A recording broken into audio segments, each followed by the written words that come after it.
pemakaian attire. Sebab apa kita kena menggunakan attire yang terbaik, sebab first impression is very important lah. Dia kata once you masuk, you ketuk pintu, you masuk dengan keadaan you berpakaian. I mean like dalam full attire lah. For example, long suit is the best attire lah, apa yang dimaklumkan kepada saya. So halo tuan-puan semua, apa khabar? Kami duduk. Sedaknya dah turun dah. Siapa nama? Dah. Kelak, siap. Aku ambil 10 minit. Aku pergi interviewnya tu. Kelak kita masuk dalam buku lawatannya. oh, boleh. Boleh. Next time senang lah. Okey. Okay. Alright.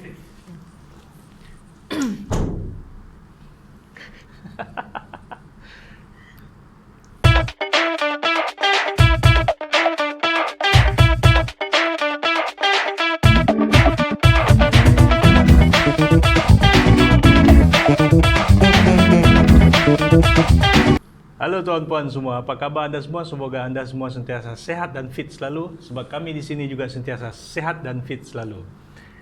Kali ini kita bersama dengan Cik Nur Izzah ya. Cik Nur Izzah ini adalah bekas calon kepada jawatan pegawai tadbir dan diplomatik. Jadi beliau telah lulus temuduga iaitu PTD, pegawai tadbir dan diplomatik. Jadi hari ini kita minta beliau untuk berkongsi dengan kita sedikit pengalaman beliau, bagaimana beliau memohon dan juga bagaimana beliau telah berjaya mengharungi temuduga sebagai seorang pegawai tadbir dan diplomatik. Jadi Cik Izzah, boleh ceritakan sedikit tentang pengenalan diri dulu? Okey. Assalamualaikum dan salam sejahtera saya ucapkan kepada semua. Terima kasih Encik Matthew. So, nama saya adalah Nur Izzah binti Marzuki. Saya berusia 25 tahun dan saya sememangnya berasal daripada Sibu Sarawak lah. So, untuk skim PTD kali ini, saya merupakan posting yang pertama dan Alhamdulillah saya ditempatkan di Sibu Sarawak, dan sebenarnya agak mencabar jugalah pada saya sebab sebelum ini saya belum pernah mempunyai sebarang pengalaman bekerja ataupun interview. Tapi tak apa, jangan risau, saya akan kongsikan kepada tuan-tuan dan puan-puan bagaimana saya boleh berjaya. Okay? Alright. So, based on pengalaman saya lah Encik Matthew, pertama kali saya menduduki orang kata menjalani temuduga memang biasalah, standard lah. Memang beberapa persediaan yang kita akan buat. Yang pertama macam biasalah, memang kita akan baca terlebih dahulu apa itu PTD dan sebagainya kan. So membaca, kita korek informasi dan sebagainya. So itu standard lah, perkara biasa. Yang keduanya apa yang saya lakukan adalah saya mencari mentor. Okey, saya mencari mentor yang mana saya ingat lagi pada masa itu pertama kali saya memohon PTD, ibu saya dia ada seorang anak, which is anak dia tu adalah PTD. Jadi ibu saya pun membantu saya lah untuk reach for that PTD. Dia kata mak akan cuba untuk dapatkan dulu nombor phone, nama dia Puan Diana lah, Diana Sim. Mungkin dia pun tengah tengok kita punya video kan. Puan Diana, so thank you very much atas bantuan. So apa yang saya lakukan, saya contact Kak Diana tu lah. Dapatkan maklumat dengan dia. Actually PTD ni dia punya skop tugas bagaimana. Kalau ditempatkan dekat kementerian sebagainya. Jadi apa juga, I mean like dalam bidang apa PTD boleh ditugaskan dan sebagainya. So Alhamdulillah lah dia pun memberikan saya kerjasama yang baik, yang mana dia share dengan saya macam-macam tips. Tips mereka daripada view as a panel penemuduga dan tips daripada saya sebagai calon temuduga. So saya nampak daripada dua side lah. So di sini actually ada added value yang mana kita pun nampak sebenarnya apa yang panel penemuduga nak, apa yang dia expect daripada kita sebagai daripada kita lah sebagai seorang calon. Dan seterusnya dalam pada masa yang sama dia pun bantu saya untuk dapatkan maklumat macam buku, hard copy and everything. Even dia hantar dengan saya buku hard copy tu, dia hantar, dia post daripada KL, masa tu dia bertugas dekat Kuala Lumpur, dia hantar sampai ke Sibu. So saya pun at least saya ada buat kerja rumah bacaan. sikit lah. Ada buat kerja rumah sikit lah, ada study sikit lah. Study sikit, so that kita tahulah apa PTD ni buat dan sebagainya.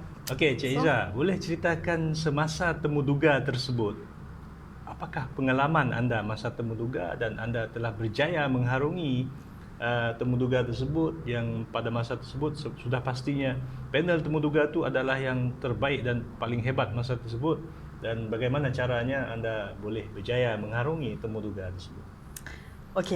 Sudah pasti boleh.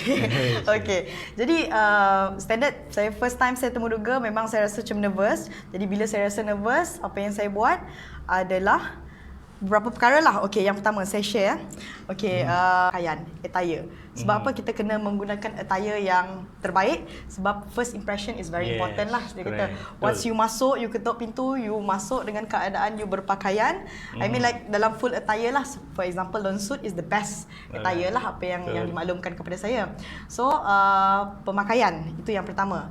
Yang kedua, apa yang saya lakukan adalah in term of my documentation lah. So documentation tu pada saya sangat penting juga. Okay, bagaimana kita menyusun kita punya documentation. Sebab daripada documentation susunan itu sahaja dah boleh menampakkan. I mean itu sudah menjadi first penilaian. impression, First impression and then penilaian panel. Oh, dia tengok okay kita punya candidate memang sangat tersusun. I mean like documentation wise is very good. Memang seperti mana yang Encik Matthew selalu tekankan lah untuk adik-adik yang temuduga ataupun mana-mana pegawai, yang terkini kita akan letakkan di hadapan lah.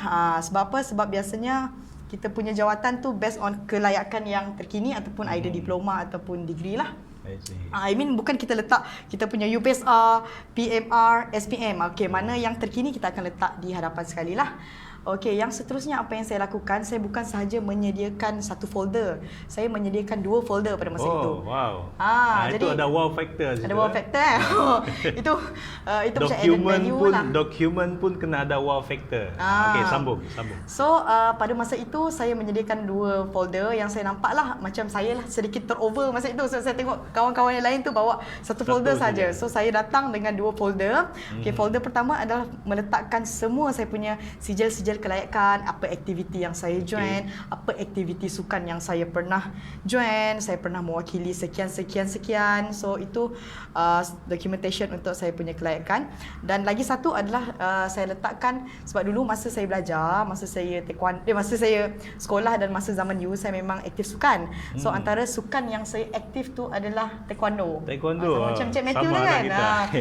Ada minat yang sama. So saya memang dah join taekwondo tu daripada saya form 1 sehinggalah saya form 5, masuk lagi zaman U saya sambung lagi. So actually banyak pencapaian saya semasa taekwondo tu. So I mean like kita ada banyak gambar, kita mewakili Sarawak pada saat itu. So actually saya masukkan semua gambar-gambar yang bagi saya macam menarik sikit lah.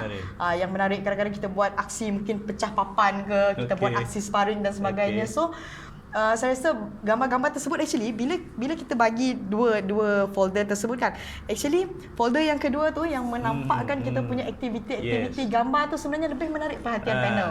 Jadi pendek kata dia sebagai a picture tells 1,000 words. Betul. Biar gambar berbicara. Jadi bila kita tengok gambar tu, oh dia ni aktif dalam ni, oh dia ni pernah buat ni pencapaian. So, apa yang berlaku, saya ingat lagi pada masa itu, dia terus letak tepi saya punya kelayakan. All the sijil-sijil yang saya tebal-tebal tu, dia dah tak tengok dah. Yang dia fokus sekarang ini adalah saya punya pencapaian masa saya terlibat dengan sukan. So, banyaklah persoalan dia tanya.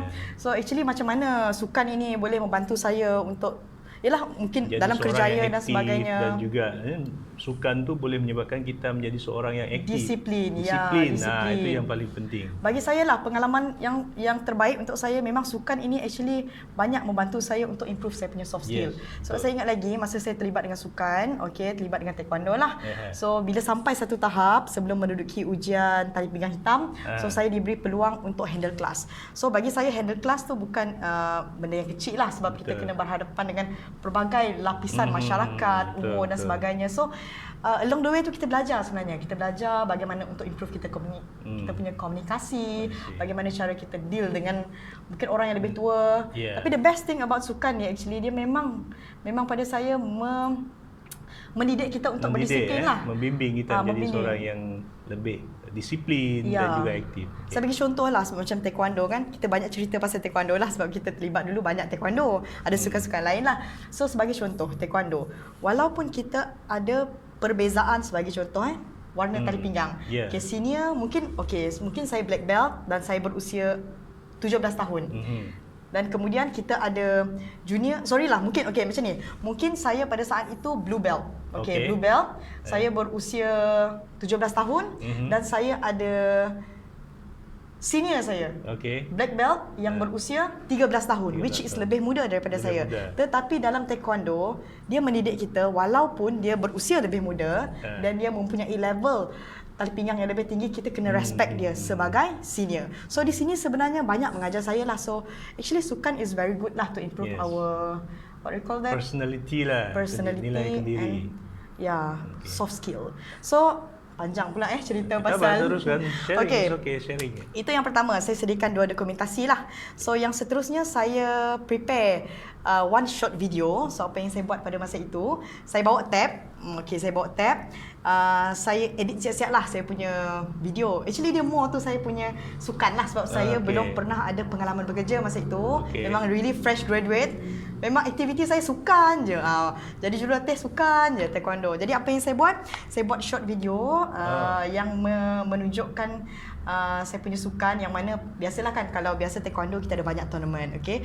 Kita ada sparring, kita ada pecah kayu, okey, kita macam-macam yang kita buat lah. Kita buat aksi yang apa orang kata melompat sana sini, kita buat demonstration. So actually dalam video tu saya letakkan semua saya punya pencapaian and all the video-video yang menampakkan saya terlibat lah dalam sukan. Macam pembuktian lah. Jadi mereka sebenarnya excited. So panel pun macam tertanya-tanya, menarik sangat ni.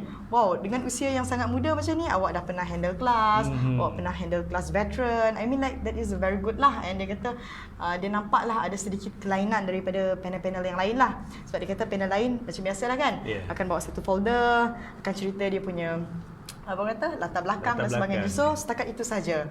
So itu yang kedua. Kedua. Okey, yang ketiga.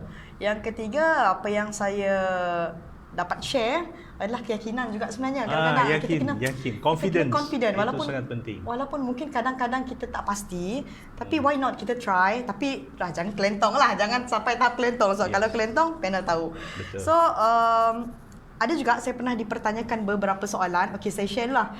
Saya ada ditanyakan beberapa soalan. Okey, tetapi saya kurang arif dengan jawapan tersebut. Okey, jadi kalau saya ditanyakan soalan tersebut, saya taklah directly macam, minta maaf tuan, saya tak pastilah dengan jawapan tersebut.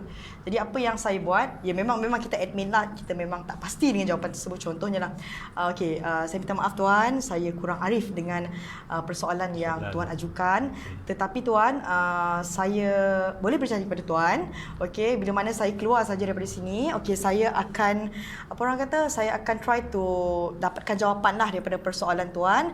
So that secara tidak langsung dia akan improve saya punya knowledge lah. Mana tahu kalau saya diserap dalam penjawatan awam, ia akan membantu saya. Mungkin kita boleh apply persoalan tersebut di dalam kita punya bidang tugas. So itu salah satu cara lah untuk kita encounter. Okey, jadi tuan-puan, terima kasih pada Cik Nur Izzah kerana telah berkongsi beberapa tips dan juga pengalaman beliau yang sangat penting, dan telah terbukti bahawa beliau juga telah berjaya mengharungi temuduga tersebut.